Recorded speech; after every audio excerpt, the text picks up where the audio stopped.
One of the discussions that we,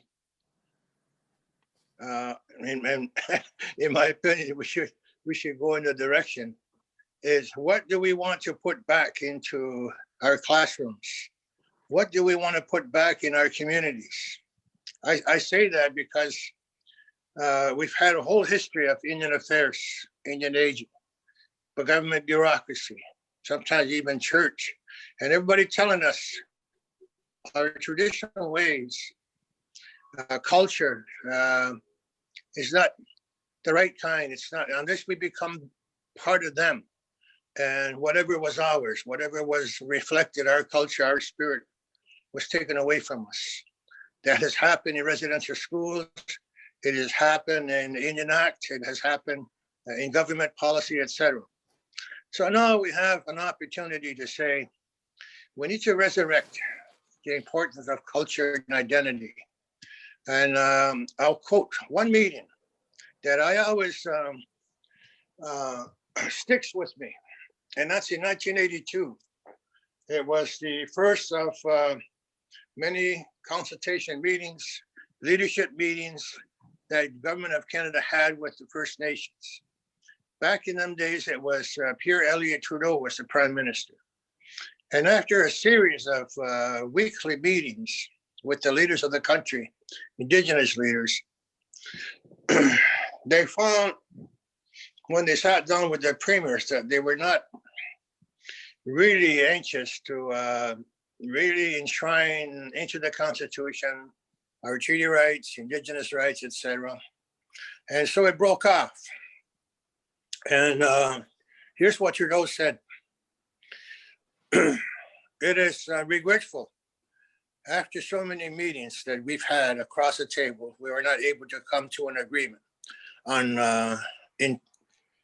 incorporating and embedding your Indigenous rights into the Canadian Constitution. However, not to worry.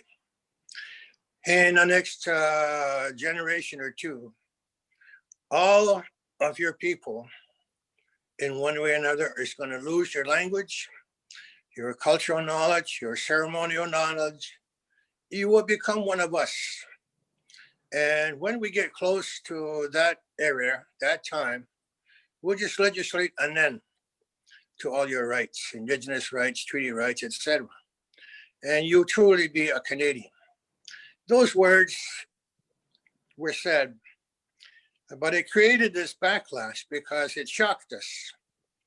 We said to ourselves, is that really what we want to give up?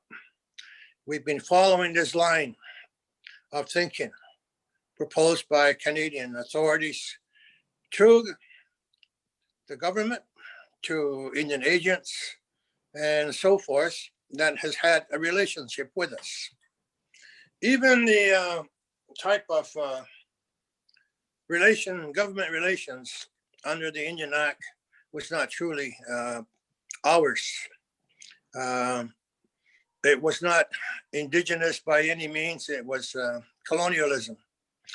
And so these days, as we attempt to reflect a realistic relationship with us, First Nations and Canada, we have to start with educating the continuing education of our young people.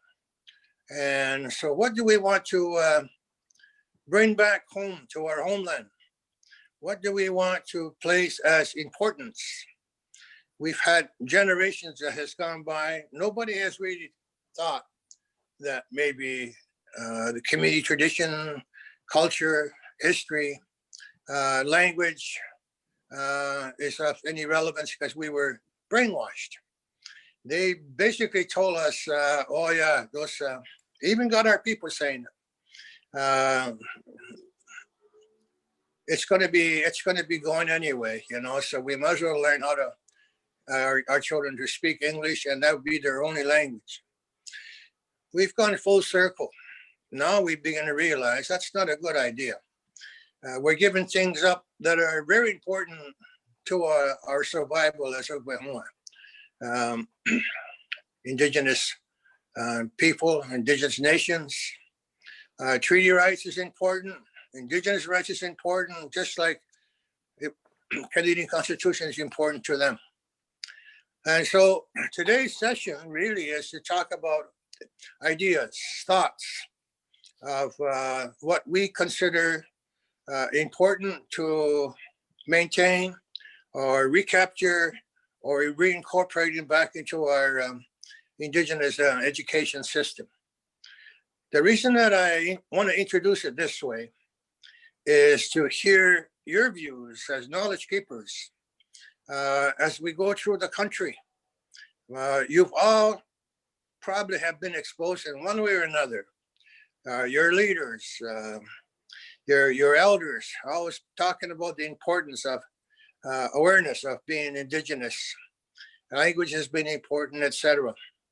So we want to have a session where we can talk to each other without government people or anybody else around, and have a discussion that leads to putting these thoughts and ideas back together that would generate into our own position of what we consider sacred, what we consider very important to our nations to continue on. So let's put a reverse on what Trudeau has said. It's going to be gone anyway. And what can we do to make sure it doesn't disappear on us?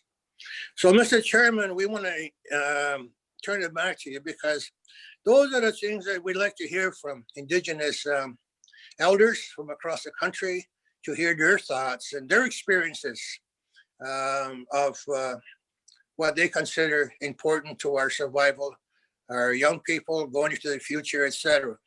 So I turn it back over to you.